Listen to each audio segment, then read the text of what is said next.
ఆంధ్రప్రదేశ్లోని చేనేత కార్మికులకు రాష్ట్ర ప్రభుత్వం గుడ్ న్యూస్ చెప్పింది. చేనేత కార్మికుల సంక్షేమాన్ని దృష్టిలో పెట్టుకుని ప్రభుత్వం అత్యంత ప్రతిష్టాత్మకంగా అమలు చేస్తున్న నేతన్న సేవ పథకానికి సంబంధించిన మార్గదర్శకాలు విడుదల చేసింది.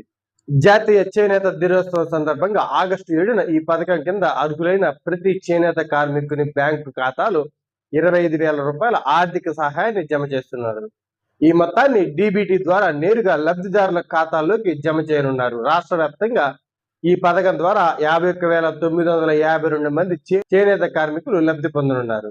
ఈ పథకం పొందాలంటే ముఖ్యమైన అర్హతలు ఏంటంటే, ఏపీ రాష్ట్రానికి చెందిన సాంప్రదాయ చేనేత కార్మికులు, మగ్గం కలిగి ఉన్న కుటుంబాలు మాత్రమే ఈ పథకానికి అర్హులు అవుతారు. చేనేత కార్మికులు మగ్గాల నిర్వహణ, నూలు మరియు రంగుల కొనుగోలుకు ఆర్థిక ఇబ్బందులు పడకుండా అండగా నిలబడమే ఈ పథకం యొక్క ప్రధాన ఉద్దేశం. గ్రామ మరియు వార్డు సచివాలయాల ద్వారా లబ్ధిదారుల ఎంపిక ప్రక్రియ పారదర్శకంగా కొనసాగుతుంది. అర్హులైన ప్రతి నేతన్నకు ఈ ఆర్థిక భరోసా దక్కేలా ప్రభుత్వం ఏర్పాట్లు చేసింది.